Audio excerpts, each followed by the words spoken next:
Hello friends and welcome to the Exams Made Simple, and we are back again with the Hindu Complete Newspaper Analysis for 7th of March 2019. तो 7 मार्च 2019 का news analysis देखते हैं. Before we start, these are the questions for you today. The first question is exercise Al-Nagah 3, the third in the series of bilateral joint exercises with aim to enhance interoperability in counter terrorist operations. ये किस country के साथ की है Al-Nagah 3? Options are A Saudi Arabia, B Oman, C Qatar या D Bangladesh. Question number 2 is consider the following statements with reference to generalize system of preferences. तो generalize system of preference के regarding आपको statement दिए जा रहे हैं. First is it is a US trade program designed to promote economic growth in the developing world by providing preferential duty free entry to some products. Second statement is saying that India was the largest beneficiary of the program in 2017.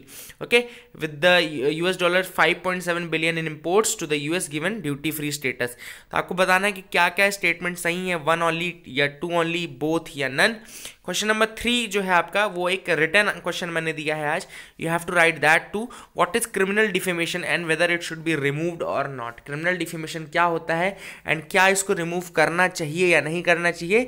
Give arguments to support your answer. Please do try to attempt these 3 questions today and इनके answers आप comment section में जरूर लिखेगा. Now the first news is coming from Rafale deal. Secret papers on Rafale deal were stolen. This is what the government is saying now कि जो Rafale deal से related secret papers थे उनको चोरी कर लिया गया है, उनको चुरा लिया गया है.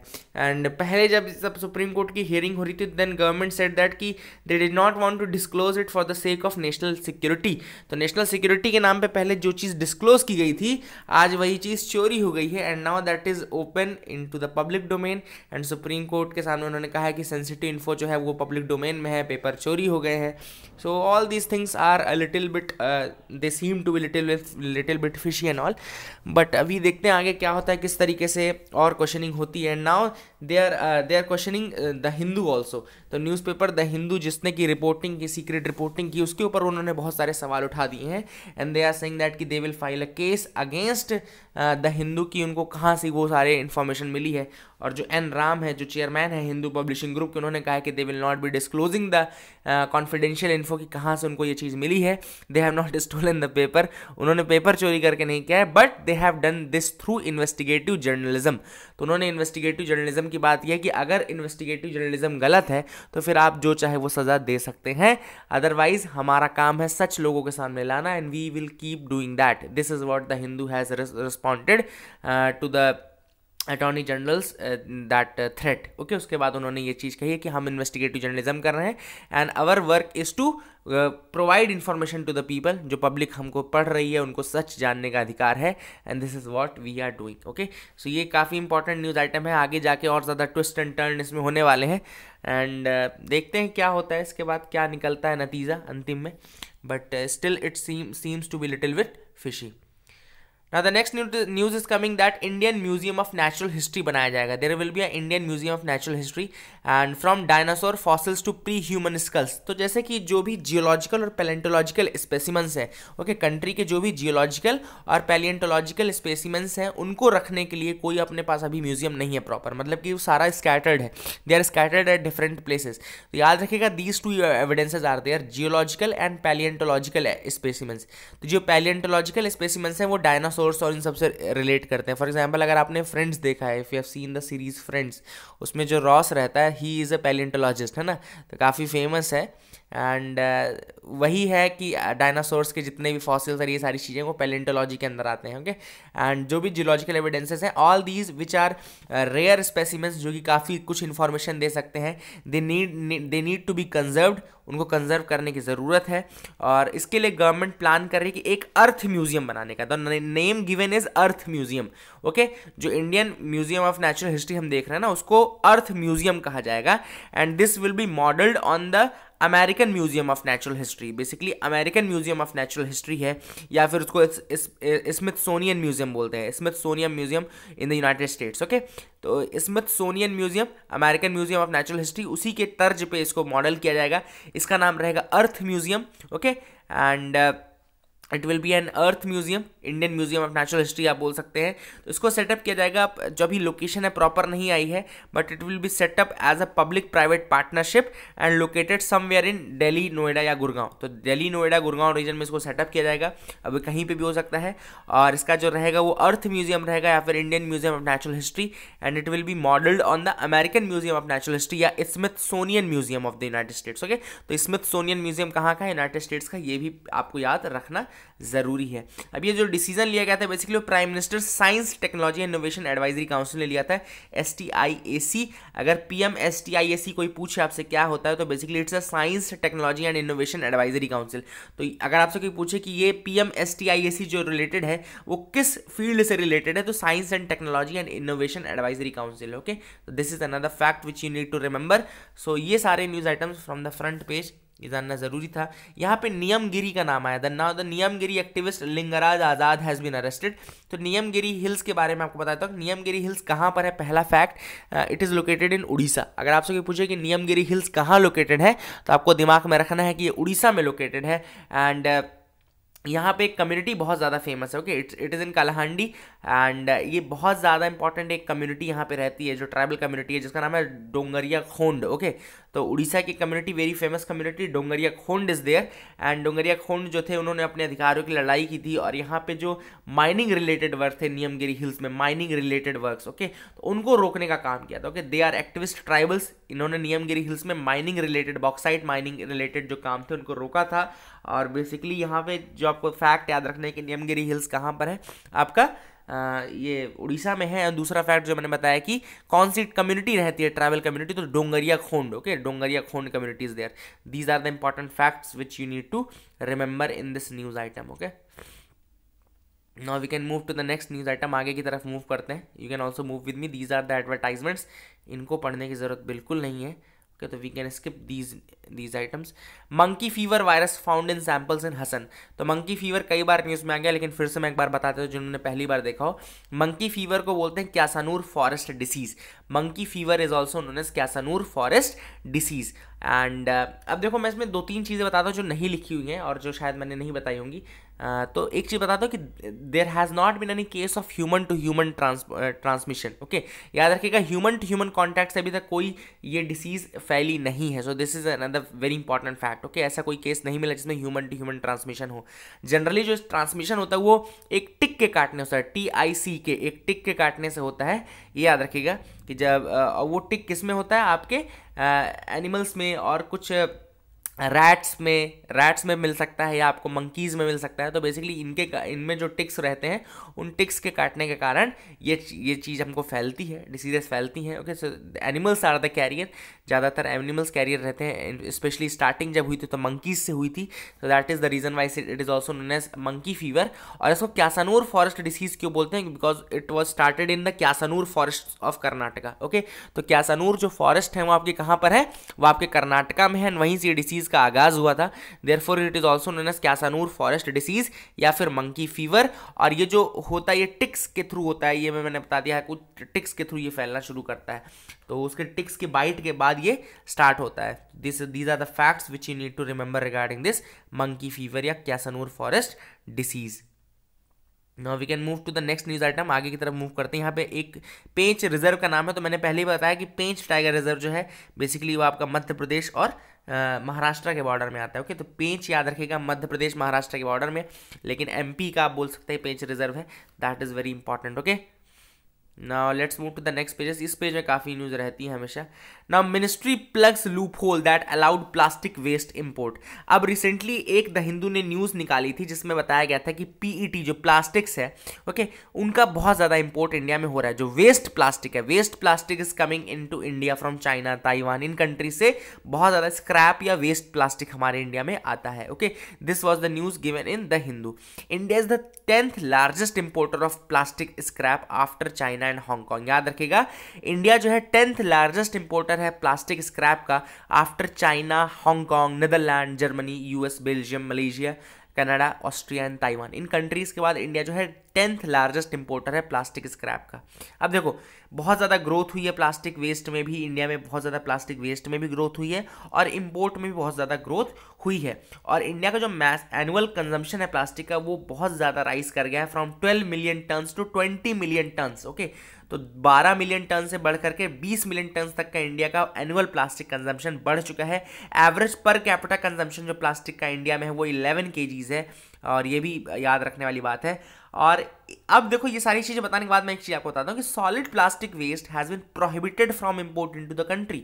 सॉलिड प्लास्टिक वेस्ट जो है वो इंडिया में ऑलरेडी प्रोहिबिटेड है from import into the country, including special economic zones and export oriented units. तो ना ही हम स्पेशल इकोनॉमिक जोन्स ना ही एक्सपोर्ट ओरिएंटेड यूनिट्स कहीं से भी सॉलिड प्लास्टिक वेस्ट को इम्पोर्ट नहीं कर सकते। Then also India is the 10th largest importer of the plastic scrap. Okay, तो ये चीज़ दिखाता है कि बहुत सारे लूप होल्स थे जिनके कारण कि ये वेस्ट इंपोर्ट हो रहा था, और मिनिस्ट्री ने अब बोला है कि that we have filled those loopholes and we will not be allowing any plastic waste import into the country. Okay, ये याद रखने वाली बात है। पीटी बॉटल्स का हमने बहुत ज़्यादा इंपोर्ट किया, स्पेशली पीटी में हम तो बहुत ज़्यादा आगे हैं इंपोर्ट करने में। ओके, तो ये सारी चीज़ें हैं न्यूज़ में, काफ़ी इंपॉर्टेंट पॉइंट थे, याद रखिएगा। Indore gets cleanest city tag for the 3rd year in a row. तो तीसरी बार लगातार, तीसरी बार हैट्रिक हो गई इंदौर की। They are now the cleanest city. ये स्वच्छ सर्वेक्षण 2019 का रिजल्ट आया है, स्वच्छ सर्वेक्षण 2019 क्लीनलीनेस सर्वे। इसके अंतर्गत Indore is the cleanest city. Second position में इस बार है अंबिकापुर छत्तीसगढ़ में। Okay, Ambikapur is in Chhattisgarh is the second cleanest city, and तीसरे में आपका मैसूरू इन कर्नाटक। ओके, मैसूरू तो टॉप 5 में रहता है। भोपाल अर्लियर सेकंड रैंक पे था इंडिया की, एमपी की तरफ से, और एमपी का ही इंदौर जो है वो नंबर 1 पे है। So that gives me immense pleasure to declare that second जो पोजीशन पे है वो अंबिकापुर छत्तीसगढ़, वो भी अपना ही है, एंड मैसूरू इन कर्नाटका, ये भी अपना ही है। Okay, so all these 3 are the rankings, top 3 Indore, Ambikapur and Mysuru. याद रखिएगा मैसूरू या मैसूर, टीपू सुल्तान हैदर अली, आपको बिल्कुल याद रहना चाहिए। स्वच्छ सर्वेक्षण अवार्ड 2019 का रिजल्ट आया है। New Delhi municipal council was given the award for the cleanest small city award. याद रखिएगा, तो न्यू दिल्ली म्यूनिसिपल काउंसिल जो था उसको क्लीनेस्ट स्मॉल सिटी अवार्ड मिला है। उत्तराखंड का गौचर जो है that has bagged the best Ganga town. Uttarakhand Gauchar, okay, Gauchar is the place and that is in Uttarakhand, इसको बेस्ट गंगा टाउन का अवार्ड मिला है। क्लीनेस्ट बिग सिटी अवार्ड जो मिला है वो अहमदाबाद को मिला है, एंड रायपुर को मिला है fastest moving big city. Okay, Raipur को मिला है fastest moving big city, Ahmedabad को मिला है क्लीनेस्ट बिग सिटी, उज्जैन को मिला है cleanest medium city, and Mathura Vrindavan को मिला है fast moving medium city. And स्वच्छ सर्वेक्षण जो क्या क्या चीजें कवर की गई थी, all the urban local bodies in the country were covered, all the urban local bodies in the country were covered, making it the largest such cleanliness survey in the world. It is the largest such cleanliness survey in the world. Okay, याद रखिएगा, विश्व का सबसे बड़ा इस तरह का cleanliness survey है। Now, ISRO and French agency seal agreement for maritime security. तो ISRO और फ्रेंच एजेंसी जो है उसने सील किया है मैरीटाइम सिक्योरिटी के लिए एग्रीमेंट। तो ISRO तो आपको पता है कि नेशनल स्पेस एजेंसी है, इंडिया की नेशनल स्पेस एजेंसी ISRO है, और फ्रेंच की जो नेशनल स्पेस एजेंसी है उसका नाम है CNES। Okay, CNES is the French counter part, या फिर फ्रेंच नेशनल स्पेस एजेंसी आप बोल सकते हैं कि उसका नाम है CNES। अब इन्होंने जॉइंट मैरीटाइम सर्वेलेंस सिस्टम की बात की है for the country, joint maritime surveillance system. Maritime surveillance का मतलब क्या होता है? मैरीटाइम सर्वेलेंस का मतलब ये है सिंपल सा कि जो आपका इंडियन ओशन वाला रीजन है, जो पूरा इंडियन ओशन का रीजन है, यहाँ पे जो शिप्स आएंगे, जो शिप्स जाएंगे, उनके ऊपर एक निगरानी रखी जाएगी कि कहीं इस तरह की कोई एक्टिविटी तो नहीं की जा रही है जो सेफ्टी और इंटीग्रिटी के साथ इंटरफेयर करे। तो बेसिकली उसी के कारण फ्रेंच और इंडिया ने मिलके, इंडिया की जो स्पेस एजेंसी मिलके इस तरह की सैटेलाइट्स का प्रोग्राम करेंगे। और इन एजेंसीज ने पहले भी एक बार कोऑपरेट किया है। यहाँ पे देखो, system for detecting, identifying and tracking ships in the Indian ocean, basically ये इसका एम रहेगा। और इन दोनों ने ही एजेंसीज ने पहले भी 2 climate and ocean weather monitoring satellites निकाली थी। याद रखिएगा, climate and ocean weather monitoring satellites, मतलब जो क्लाइमेट और ओशियन वेदर को मॉनिटर करता है वैसी सैटेलाइट थी, जिसका नाम था, पहला था mega tropics of 2011। The name was first Megha Tropics of 2011, very important name. दूसरा सरल Ertiga 2013।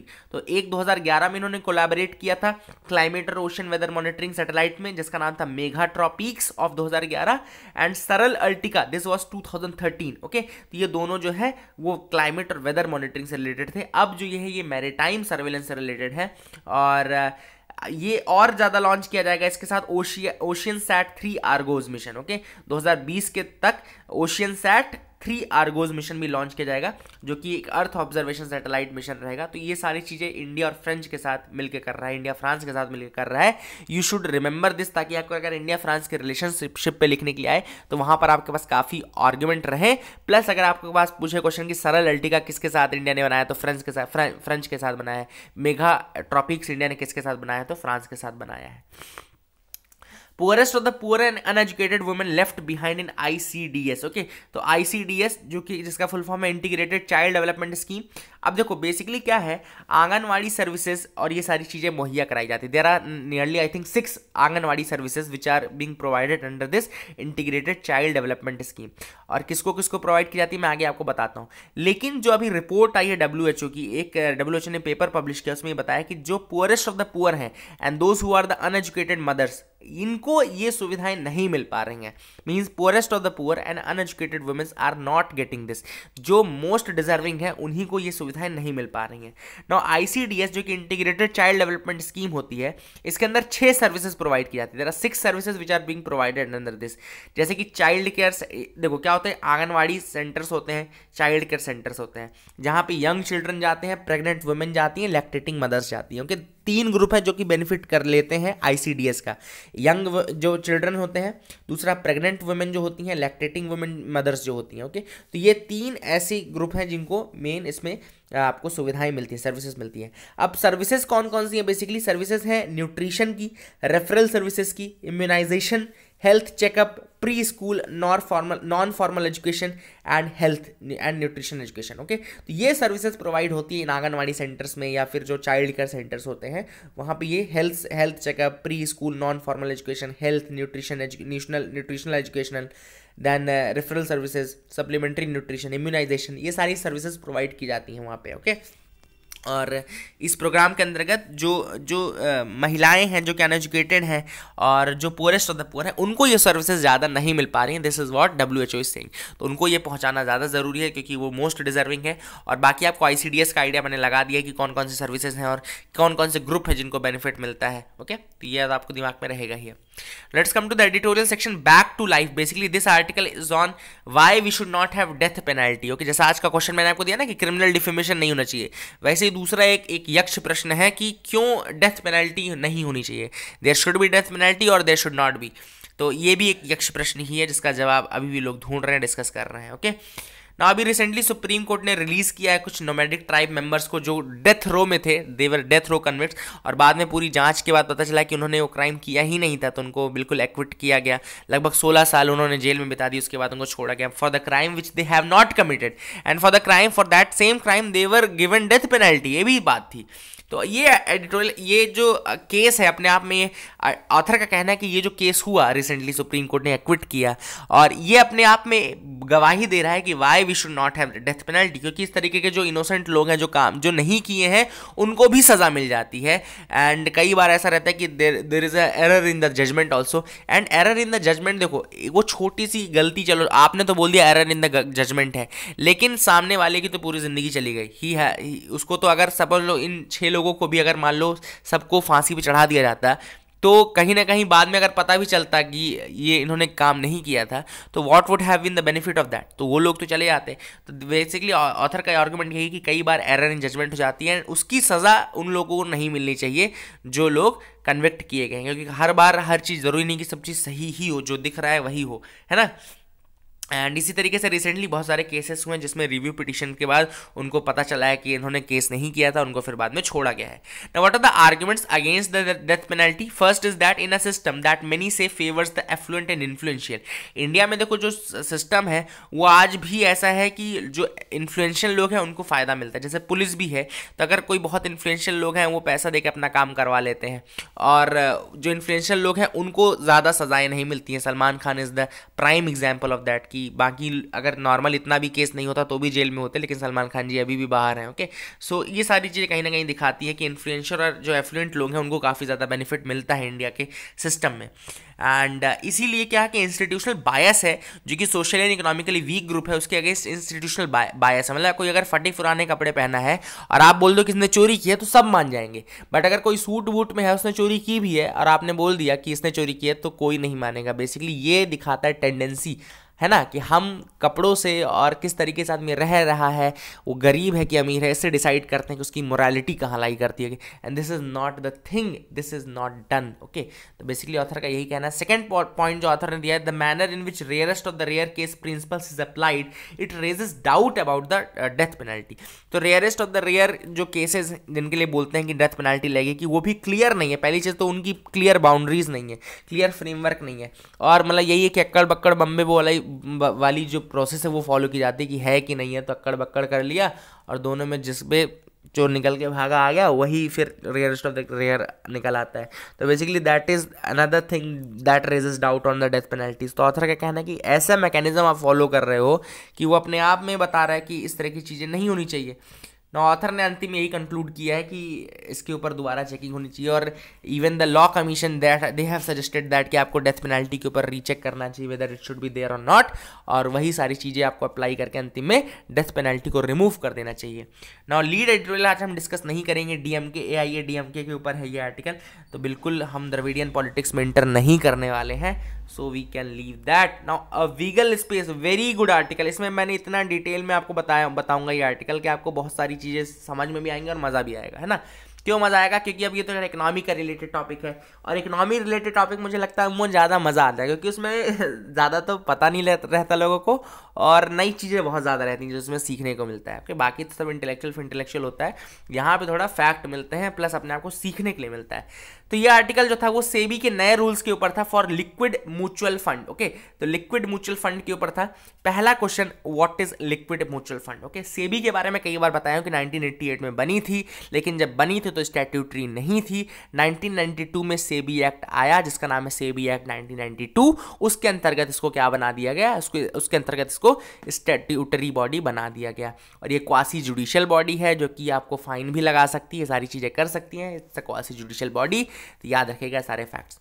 Now let's come to the new rules for liquid mutual funds. Okay, question is what is liquid mutual fund? तो liquid mutual funds वो fund होते हैं, वो debt mutual funds होते हैं that invest money in a very short term market instruments. Okay, जो short term market instruments में पैसा लगाएं, ऐसे जो म्यूचुअल फंड्स होते हैं वो कहलाते हैं liquid funds. Okay, liquid funds क्यों? क्योंकि बहुत जल्दी आपको पैसा मिल जाएगा, बहुत जल्दी वो मैच्योर हो जाएगी अमाउंट और आपको मिल जाएगा पैसा, इसीलिए शॉर्ट टर्म में जो पैसा लगता है वो कहलाता है liquid funds, liquid mutual funds. Okay, अब इसके एग्जांपल्स है treasury bills, government securities, call money. Okay, अब देखो treasury bill, government securities, call money, मैं ये बोल के आगे बढ़ सकता था लेकिन नहीं, क्योंकि बहुत लोग को ट्रेजरी बिल के बारे में नहीं पता होगा, बहुत लोग को कॉल मनी के बारे में नहीं पता होगा। तो लेट मी, गवर्नमेंट सिक्योरिटी सबको पता है, जीसेक सबको पता है, क्योंकि सबको पता है इन्फ्लेशन को कैसे हैंडल करना है। नाउ जो इंपॉर्टेंट टर्म है वो है ट्रेजरी बिल। तो ट्रेजरी बिल जो बेसिकली होते हैं, they are short term debt borrowing instruments of the government of India, जो कि 1 साल तक के लिए वैलिड रहते हैं। ओके, अप टू 1 ईयर तक जो भी बिल्स रहेंगे, जो भी गवर्नमेंट के इंस्ट्रूमेंट्स रहेंगे, गवर्नमेंट से बोरो करने के लिए इंस्ट्रूमेंट रहेंगे, up to 1 year. This is the most important fact कि टाइम पीरियड आपको याद रहना चाहिए। वो कहलाते हैं टी बिल्स या ट्रेजरी बिल्स उनको कहते हैं। Okay sorry, they are auctioned by the Reserve Bank of India. इनको ऑक्शन कौन करता है? रिजर्व बैंक ऑफ इंडिया करती है at regular intervals and issued at a discount to face value. इनको इशू किया जाता है, डिस्काउंट दिया जाता है फेस वैल्यू पे, और रिजर्व बैंक ऑफ इंडिया जो है वो उसका ऑक्शनिंग करता है। ट्रेजरी बिल्स का टाइम पीरियड कितना होता है? 1 साल का होता है। अब देखो टाइम, आपको जब मैं बताऊंगा कितने टाइप्स के टी बिल्स होते हैं, देखो तो 91 डेज का टी बिल होता है, T+91 होता है, देन T+182 होता है, मतलब 182 डे का ट्रेजरी बिल होता है, then 364 days T bills are there. तो इस तरीके से मतलब कि किसकी मैच्योरिटी कितने दिन में है, कि या तो 91 दिन में हो रहा है, या 182 दिन में, या 364 दिन में, बट 364 से ज़्यादा नहीं होता, क्योंकि 365 डेज का ईयर माना जाता है, एंड अप टू 1 ईयर तक ही ट्रेजरी बिल कहलाएगा। तो 364 याद रखिएगा, T364 तक जाता है, और ये सारे ट्रेजरी बिल्स ही हैं। कॉल मनी क्या होता है basically? Call money is a money loaned by a bank that must be repaid on demand. अब देखो, लोन जब हम बोलते हैं तो हम ऐसे बोलते हैं ना कि 1 साल के लिए लोन लिया, 2 साल के लिए लोन लिया, मतलब 2 साल तक वो आदमी नहीं मांगेगा, और जैसे ही 2 साल पूरे होंगे तो लोन मांग लिया जाएगा। बट कॉल मनी जो होता है वो इतना शॉर्ट टर्म के लिए होता है कि वो that must be repaid on demand. जैसे मैंने आपको दिया और मैंने 24 घंटे के अंदर सपोज की डिमांड कर ली, मतलब रात सुबह दिया और शाम तक मैंने आपसे मांग लिया। तो बैंक्स में ऐसे ही ट्रांजैक्शन होता है। बैंक्स में ट्रांजैक्शन ऐसा नहीं होता कि 10 साल के लिए पैसा लेते हैं बैंक, एक बैंक दूसरे बैंक से पैसा लेता है ना सपोज, तो वो ऐसे ही लेता है कि सुबह मांगा और शाम को रीपे कर दिया on demand. Okay, so that is call money. तो call money is loaned by a bank that must be repaid on demand, और अगर ये 1 दिन तक के अंदर हो रहा है तो कॉल मनी कहला रहा है, and if it exceeds 1 day then it is called notice money. Okay, तो basically this is the difference. अगर 1 दिन के अंदर रिपे हो जा रहा है तो फिर ये कॉल मनी है, otherwise it is called notice money. तो आई होप आपको ट्रेजरी बिल, कॉल मनी समझ में आया, लिक्विड म्यूचुअल फंड समझ आते, यही तो मजा है, यही चीज सीखने में मजा है बेसिकली। इसीलिए मुझे ऐसे आर्टिकल बहुत बहुत प्यारे, बहुत अच्छे लगते हैं। Okay, now what are the new rules basically? अब देखो, 2 मेथड होते हैं जो लिक्विड म्यूचुअल फंड्स को होल्ड करने के मेथड है, वो 2 है कि उनकी वैल्यू कैसे निकाली जाएगी। एक है मार्केट टू मार्केट बेसिस, दूसरा है amortisation basis. Okay, amortisation basis और दूसरा मार्केट टू मार्केट बेसिस।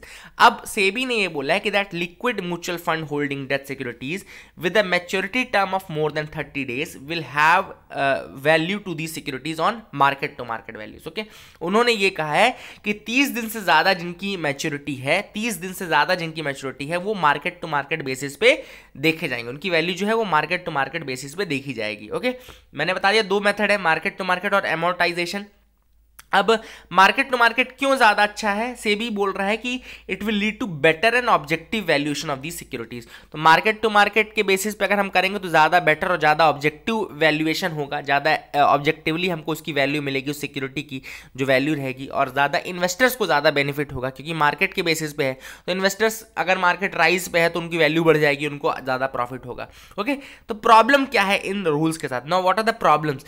पहला ये है, by exempting the securities with the maturity period of less than 30 days। तो 30 दिन से कम जिनकी सिक्योरिटी है उनको तो एग्जेम्प्ट कर दिया सेबी ने, उनको इंक्लूड नहीं किया, क्योंकि 30 दिन से ऊपर वालों को ही बस मार्केट टू मार्केट में रखा जा रहा है। तो 30 दिन से कम वालों को आप क्यों एक्सक्लूड कर रहे हो? Now this is the thing कि आप इंडिविजुअल इन्वेस्टर्स को तो बेनिफिट नहीं दे रहे हो, आप क्यों उनको एक्सक्लूड करके उनके साथ फेवर नहीं कर रहे हो? सेकेंड, अब जो दूसरा जो रीजन है कि these rules will do nothing to make investors in mutual fund become more informed about the real value of their investment. तो उनको रियल वैल्यू कोई पता नहीं चलेगी, क्योंकि चेंज होती जाएगी, वैल्यू जो है मार्केट टू मार्केट बेसिस पे चेंज होगी, तो उनको रियल वैल्यू कभी भी इन्वेस्टमेंट की नहीं पता चलेगी। देन जो लास्ट चीज है बहुत इंपॉर्टेंट है कि सेबी के जो रूल्स आए हैं they are in contrast with the usual accounting practice. जो यूजुअल अकाउंटिंग प्रैक्टिस है वो ये होती है कि जिनकी मैच्योरिटी पीरियड कम रहती है वो मार्केट टू मार्केट बेसिस में करते हैं, और जिनकी मैच्योरिटी पीरियड ज़्यादा रहती है वो अमोर्टाइजेशन बेसिस पे करते हैं। लेकिन यहाँ पे सेबी ने क्या किया कि 30 दिन से कम वालों को अमोर्टाइजेशन पे रख दिया और एक्सक्लूड कर दिया मार्केट टू मार्केट में, और जिनकी ज़्यादा थी उनको मार्केट टू मार्केट में रख लिया। तो बेसिकली जो यूजुअल अकाउंटिंग प्रैक्टिस है उसका अपोजिट किया है सेबी ने अपने रूल्स के थ्रू। तो what are the suggestions given by the author in the editorial कि सबको आप डाल दो, सबको या तो मार्केट टू मार्केट बेसिस पे डाल दो। ओके, आप सबको मार्केट टू मार्केट बेसिस में डाल दो ताकि एक यूनिफॉर्मिटी रहे और जो बाकी इन्वेस्टर्स हैं वो चीटेड फील ना करें। तो बेसिकली ये सारी चीज़ें हैं जो कि इस आर्टिकल में थी। I hope treasury bill, call money, liquid funds, आपको ये 3 चीज़ें समझ में आ गई होंगी और रूल्स भी समझ में आ गए होंगे। सो that is the thing which I wanted to explain through this article. Again a very important article and a very good article, strange paradox for Indian women. Paradox का मतलब क्या होता है बेसिकली कि एक चीज होने से जो रिजल्ट होना चाहिए था वैसा ना हो के कुछ और हो रहा हो। बेसिकली अपोजिट कॉन्ट्रास्टिंग चीजें अगर हो रही हैं कि ये बढ़ने से यार ये चीज बढ़नी चाहिए थी, एक्स के बढ़ने से वाई बढ़ना चाहिए था, बट एक्स के बढ़ने से वाई डिक्रीज होने लगे, तो वो कहलाता है आपका एक पैराडॉक्स। मतलब कि एक सिचुएशन जो कि कॉन्ट्राडिक्टरी हो। ओके, मतलब मीन्स और एंड्स कॉन्ट्राडिक्टरी निकले। ना ये ऑपेड है basically paradox of Indian women के ऊपर। ना author highlights that better educational opportunities have not given Indian women either better marriage prospects, neither better job opportunities nor autonomy. तो पहली जो पैराडॉक्स बिल्कुल ऑथर ने बोला ये है कि एजुकेशन बढ़ रहा है, ठीक है, वुमेन को एजुकेट किया जा रहा है, बट इस एजुकेशन के बाद ना ही उनके मैरिज प्रॉस्पेक्ट सुधर रहे हैं, ना ही जॉब अपॉर्चुनिटीज उनको दी जा रही हैं, ना ही उनको ऑटोनॉमी मिल रही। तो मतलब किस काम की फिर ये शिक्षा, ये एजुकेशन किस काम का है अगर ये ऑटोनॉमी नहीं प्रोवाइड कर पा रहा है, अगर ये वुमेन को जॉब अपॉर्चुनिटीज नहीं दे पा रहा है, अगर ये बेटर मैरिज प्रॉस्पेक्ट्स नहीं दे पा रहे हैं, then what is the value of this education? Author says that in the last 2 decades, education has consequently grown. Okay, अब एजुकेशन तो बढ़ा है, लेकिन क्या अपॉर्चुनिटी बढ़ी है लेबर मार्केट में वुमेन की? नहीं, बिल्कुल नहीं बढ़ी है। सोशल नॉर्म्स भी उतने ही ज़्यादा टाइट रहे। आज भी इंडियन सोसाइटी पैट्रियार्कल सोसाइटी मानी जाती है, वुमेन को आज भी उतना ज़्यादा रिस्पेक्ट और उतनी ज़्यादा वैल्यू, ऑटोनॉमी नहीं दी गई है। NSSO और IHDS का जो डेटा है वो ये बोलता है कि there is a U shaped relationship between education and employment.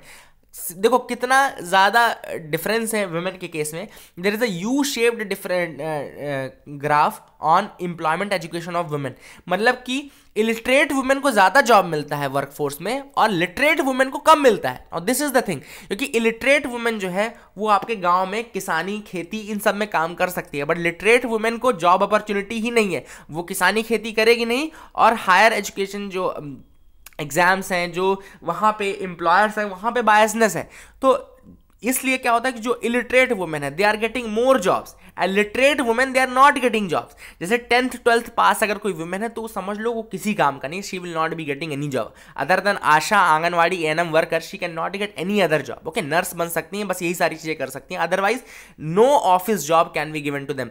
आपको मतलब अगर बैंक भी निकालना है तो उसके लिए भी आपको एग्जाम्स क्वालिफाई करने पड़ेंगे, आपको आगे जाके और ज़्यादा ग्रेजुएशन लेवल क्रॉस करना पड़ेगा, तब आप जाके कहीं बैंक पी और ये सारी चीज़ें भर सकते हो, है ना। तो वही चीज़ें ऑथर ने यहाँ बोली है कि यू शेप्ड रिलेशनशिप है। 10वीं और 12वीं पास लड़के को जॉब मिल जाता है, क्यों? क्योंकि वो मशीन का ड्राइवर बन जाता है, सेल्समैन बन जाएगा, पोर्टमैन, प्यून बन जाएगा, चपरासी बन जाएगा।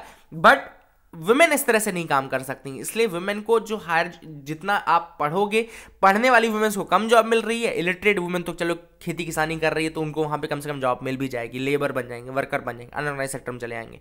ओके, और ज़्यादा से ज़्यादा जो जॉब्स ओपन है वुमेन के लिए वो है या तो आपको नर्स बन सकते हैं, या फिर आप टीचर बन सकते हैं, या फिर आप ऑफिस जॉब के लिए ढूंढ सकते हैं, otherwise no other job is open to women in India.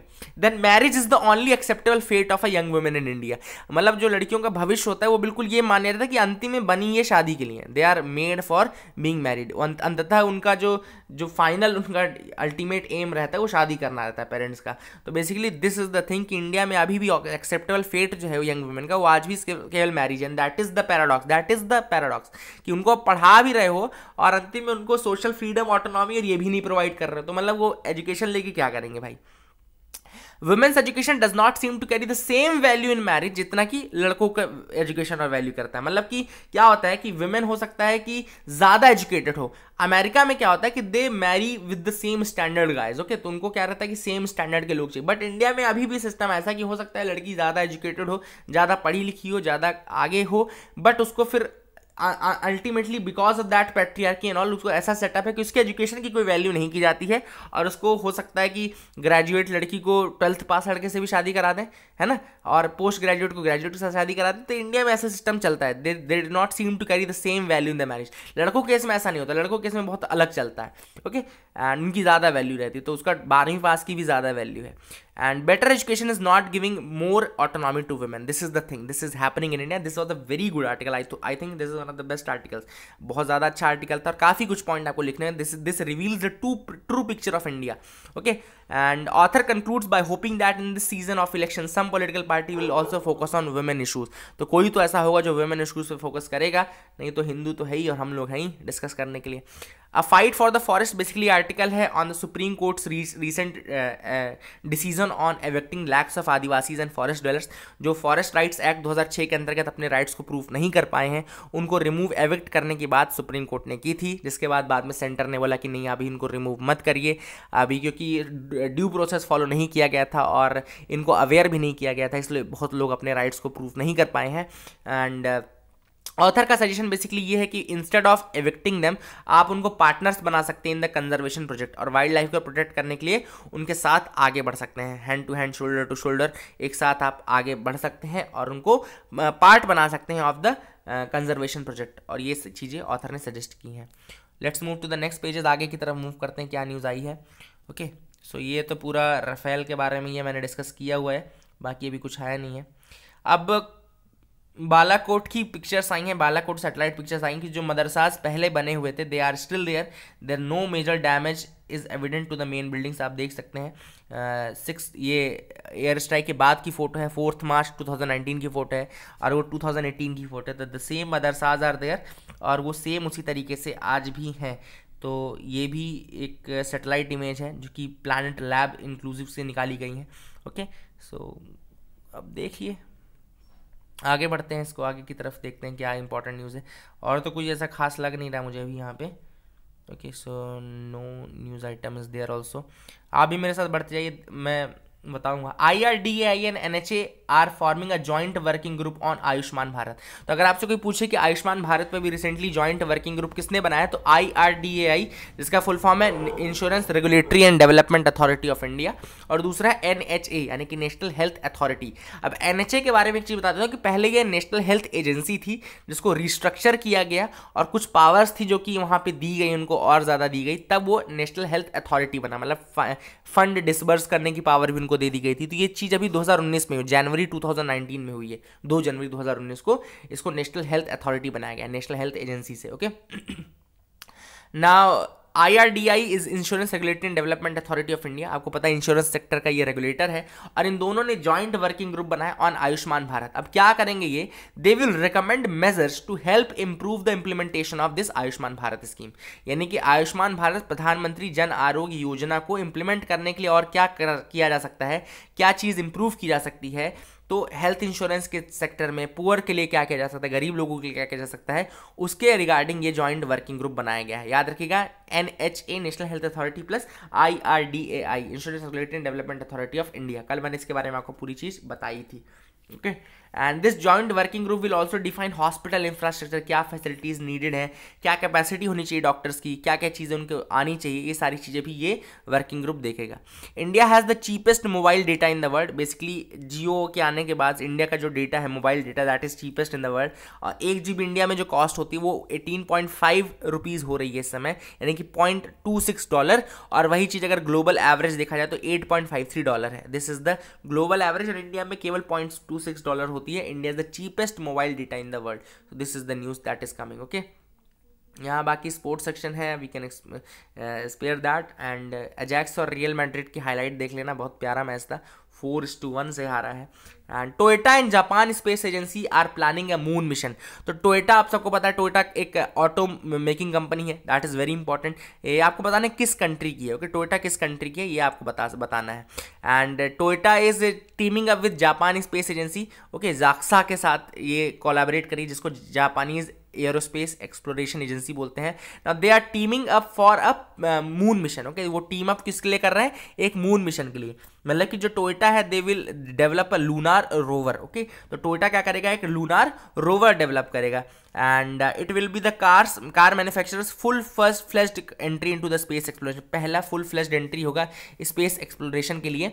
और इस कंपनी ने पहले जॉइंटली डेवलप किया था robot sent to the international space station. Okay, तो एक जॉइंटली डेवलप किया था robot for the international space station, और अब ये क्या कर रहा है, मून मिशन के रूप में फुल टाइम एंट्री ले रहा है, लूनार रोवर बनाएगा Toyota plus Japanese space exploration agency. Okay, so these are the news items from the day. I hope you liked our video. Please do like, share, subscribe. One more news item has been left, तो उसको देख लेते हैं. No internet on Bali's Day of Silence. Okay, तो basically Bali's Day of Silence जिसको nappy बोलते हैं, remember this name nappy, NYEPI nappy, इसको Bali's Day of Silence बोलते हैं. नीचे लिखा हुआ है देखो, Day of Silence क्या होता है? It will mark सक यानी कि Balinese calendar, new year for the Balinese Hindu, ये याद रखेगा. ओके, तो ये न्यू ईयर को मार्क करता है. जो सक कैलेंडर है, बैलिनीज कैलेंडर है Saka, and new year for the Balinese Hindu, याद रखेगा. एंड बाली में स्टार्ट होगा. नेपी इसका नाम है, और इंडोनेशिया के अंदर एक आइलैंड है नेपी. बाली आपको पता है इंडोनेशिया के अंदर एक आइलैंड है. बाली क्या है? एक इंडोनेशियन आइलैंड है. ओके, एंड इंडोनेशिया की कैपिटल क्या है? Jakarta I think. ओके, तो वो भी देख लीजिएगा. एंड वहाँ पे न्यू ईयर सेलिब्रेट किया जाएगा with the day of silence. कोई इंटरनेट नहीं रहेगा. नेपी याद रखिएगा, नाम जो है वो नेपी दिया गया है, और it marks the Saka calendar. Okay, so that is it for the day. I hope you like our video. Please do like and subscribe. Keep loving us, keep sharing us. Thank you and have a nice day.